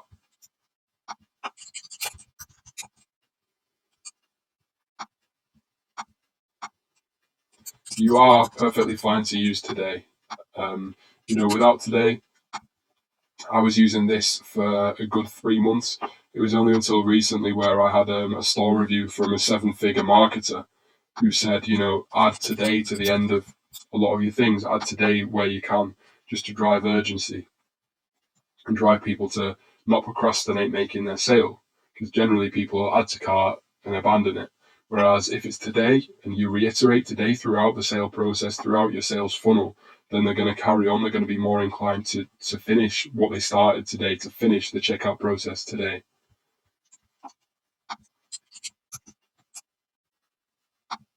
No goal required.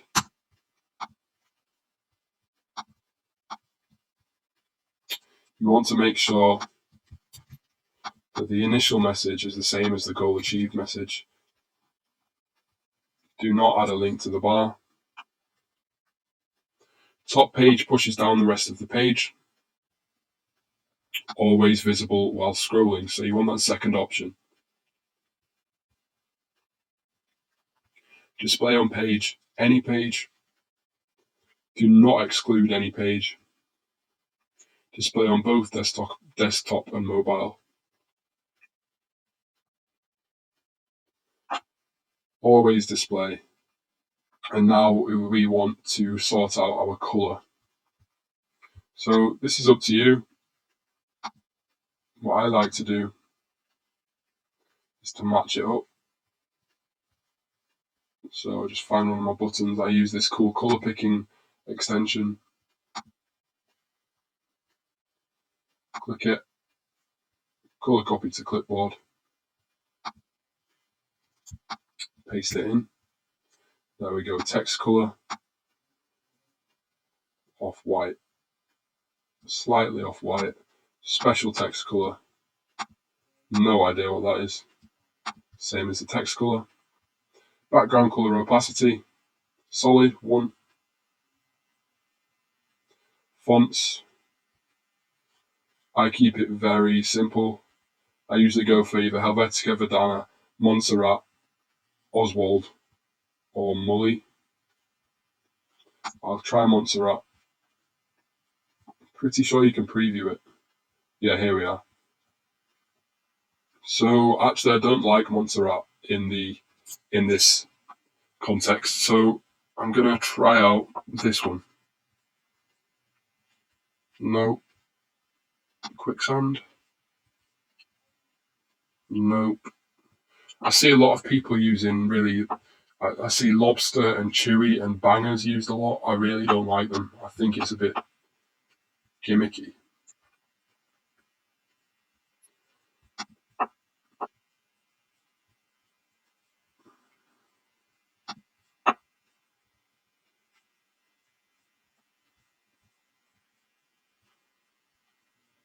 Open Sans, that's the one I'll use. I know that I like that. Free worldwide shipping today. Obviously, it's completely your choice which font you use, but I do stick to the sans serif fonts. Very plain. Try not to go for stuff that's going to take away from the actual message you're trying to put out there. Font size, you can leave it as is. I might try 18. You need to keep all these at 0 because you want it to be visible at all times.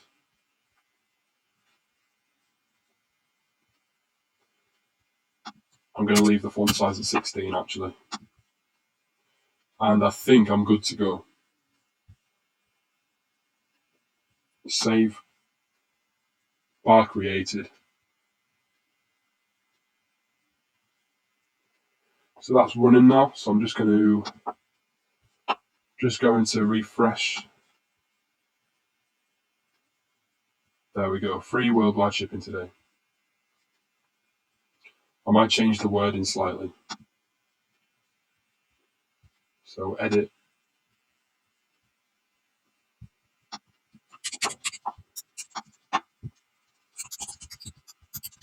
Free shipping worldwide today.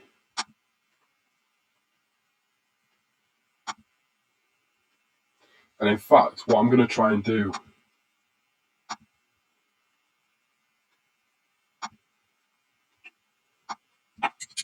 free shipping worldwide today.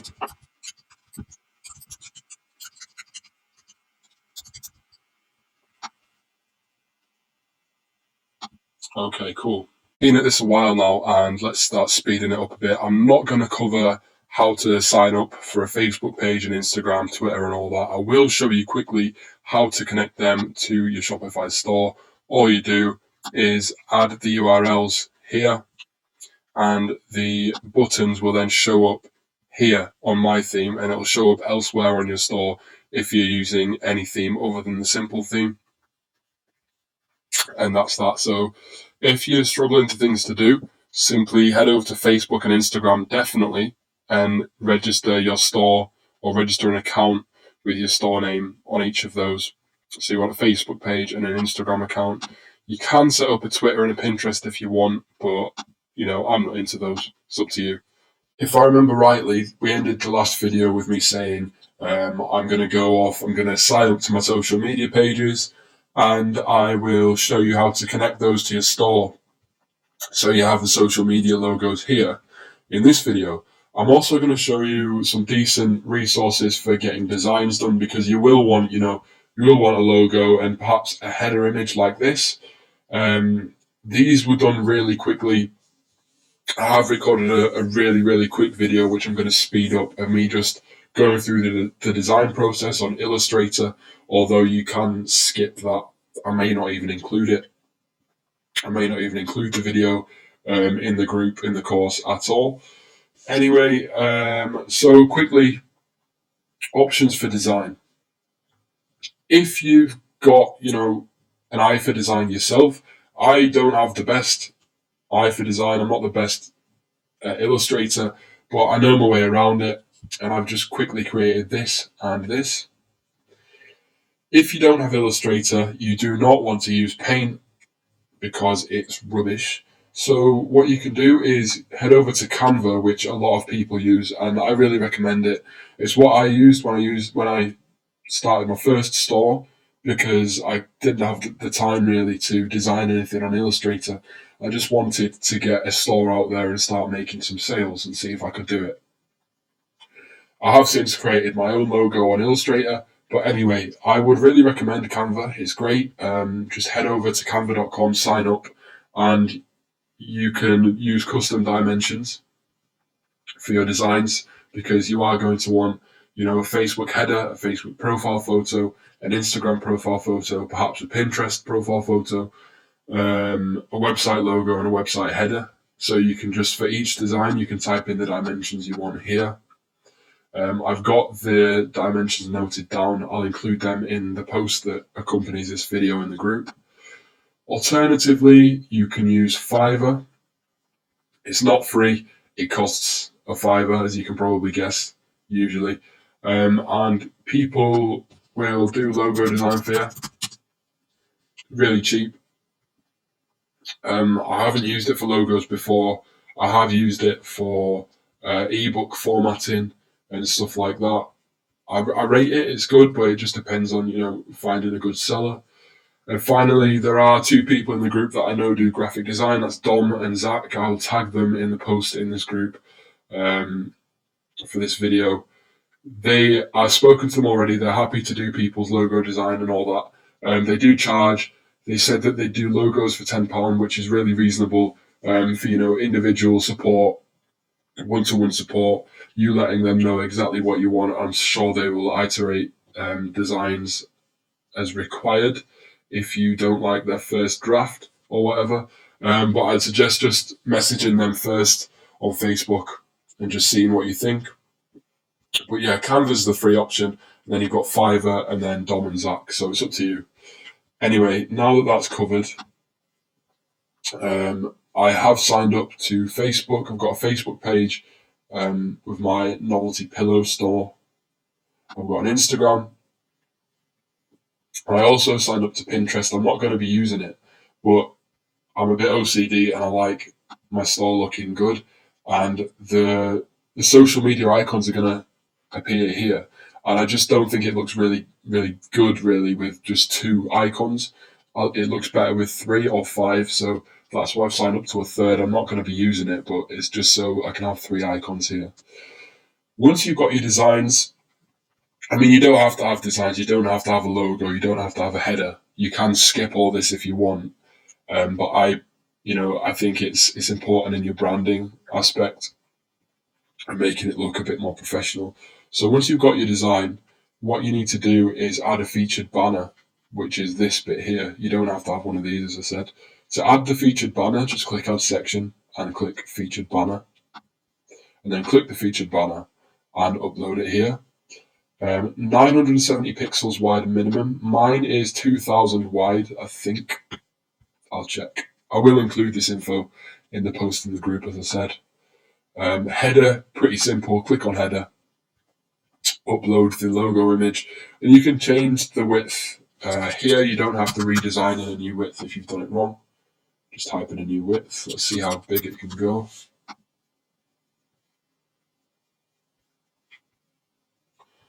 Obviously, if I wanted it this big, I would have to redesign it because it's a bit pixelated. I don't like having it this big though. I like people to be able to see some of my products when the page loads, which is why I prefer using a smaller size. I did originally go for 300, but I thought that was just a bit too small. So I think I settled on 400. Yeah, there we go. So that's me. So that is how to add the designs and all that. Now I will link my social media. So you click General Settings, Social Media. And all you do is provide the link to the page. So you want to skip any of this, any extra URL info, whatever it's called here. You want to skip all that. All you want is facebook.com/yourpage username. And I don't have a Twitter. I do have Instagram. Again, just copy and paste. Pinterest.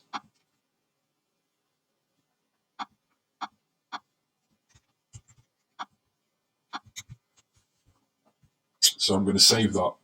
And there we go. Now if I click any of these, I'll just close them. And I should be able to open them from these. Yeah, that's cool. That's working. Pinterest. That's working. And finally, Facebook.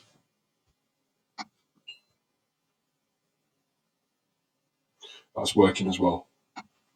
So I'm guessing that this video might take you a while. It might take you longer than usual because you do have to go off and decide, number one, whether you want to have like a personalized logo, a personalized brand. And if that's a yes, then number two, you have to decide whether you want the free option with Canva, which I can't knock it, even though it's a free service.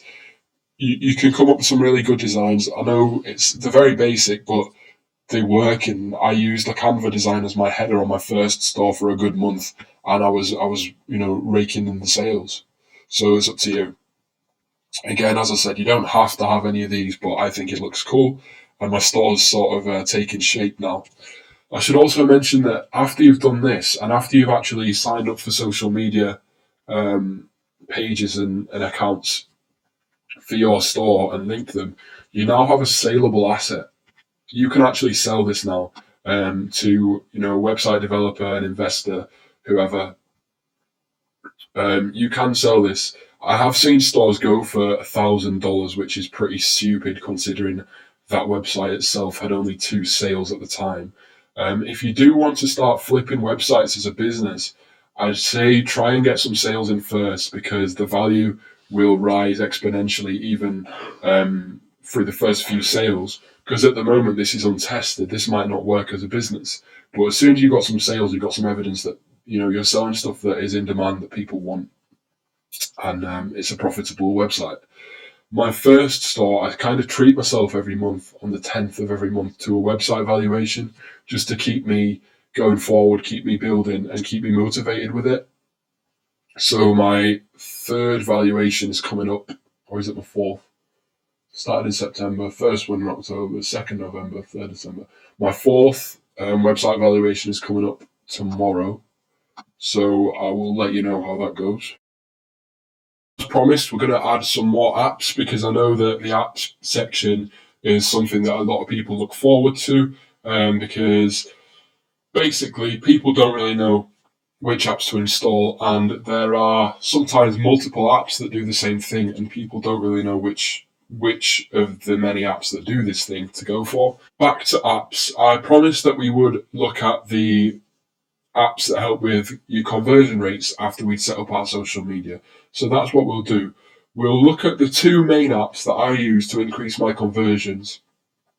And then after that, we'll look at even more apps, but they're not to do with conversions. They're more to do with generating repeat customers or improving your customer service.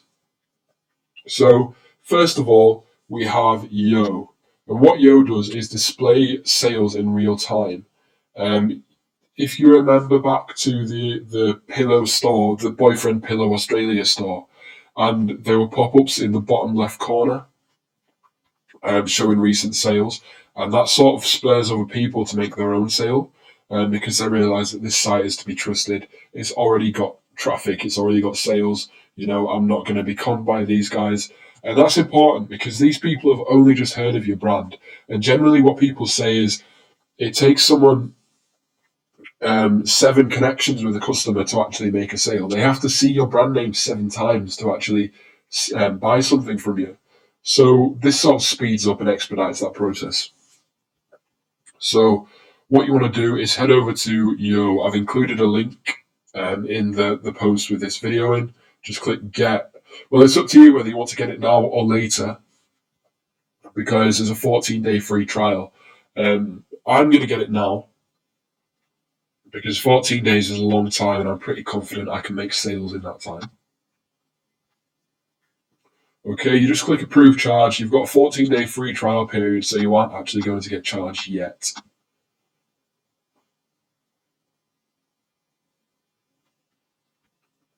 So we'll set up the settings. Enabled repeat notifications, yes. Mobile on. This is an interesting one, because some people say that it actually decreases the conversions on mobile but increases on desktop. For me, I haven't actually looked at it. I know that's really bad. I should look at it, but I'm just going to leave mobile on. Allow stop on, because if this particular customer doesn't like these notifications, you could let them turn it off. So someone from City Country recently purchased this product this long ago. I tend to just leave this as it is.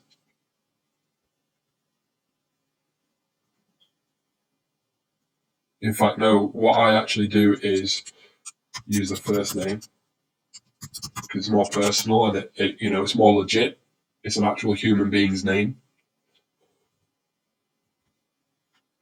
Maximum notifications per page. I think I just left that. It doesn't really matter.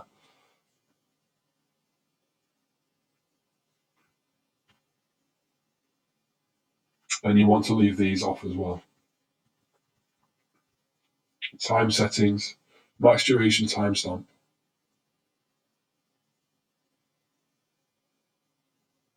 So this is up to you. I usually leave it at 2 days. Basically, it will if you haven't made a sale in whatever this is set to, instead of saying so and so from here recently purchased this, 1 day ago, 2 days ago, it will just say recently purchased this, and it won't include a time ago stamp.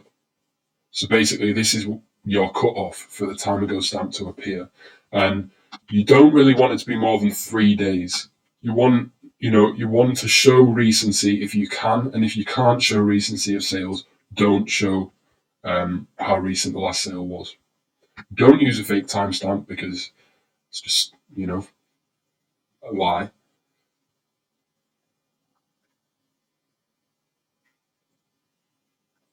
Timestamp timer, you can do that if you want. It'll just increase in real time the time ago of the last purchase. Time before showing first notification, I leave this at 10 seconds. Display each notification, I turn this down to 4 seconds or 3 seconds. Delay between notifications, I've turned this to 25. It's up to you how quick you want to show each notification and then the next one. And only display events within the last. I have this set to 30 days, I think. I'm going to put it at 14 though. And then your design settings, I have smaller size, and I like to have the white background.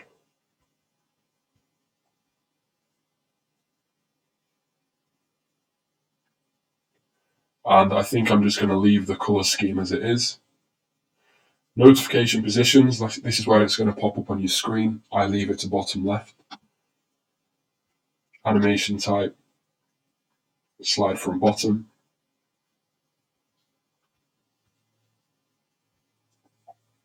And this is miscellaneous settings. This is just for basically sales tracking and traffic tracking, like who's clicked on it and how many times it's clicked. You don't have to worry about all this.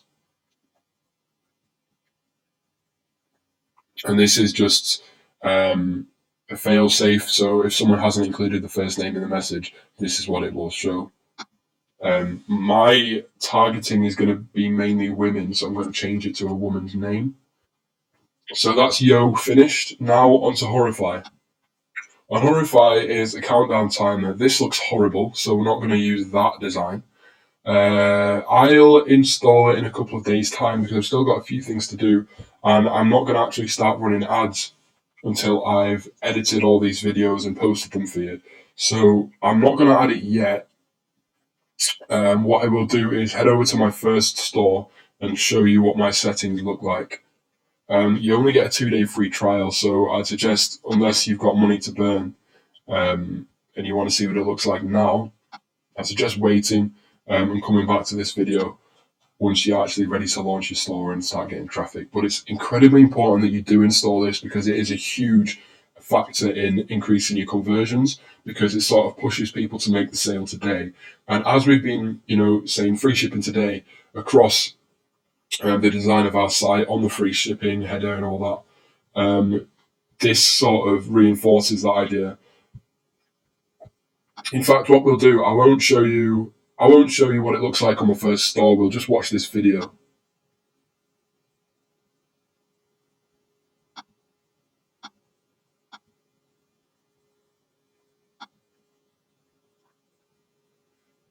In fact, you can just watch it yourself. So I'll end this video here. So they're the 2 apps that I use for increasing my conversions. Obviously, we will come back to this when I'm ready to actually launch and start driving traffic and sales. But I did promise that we'd go through them, so there you go.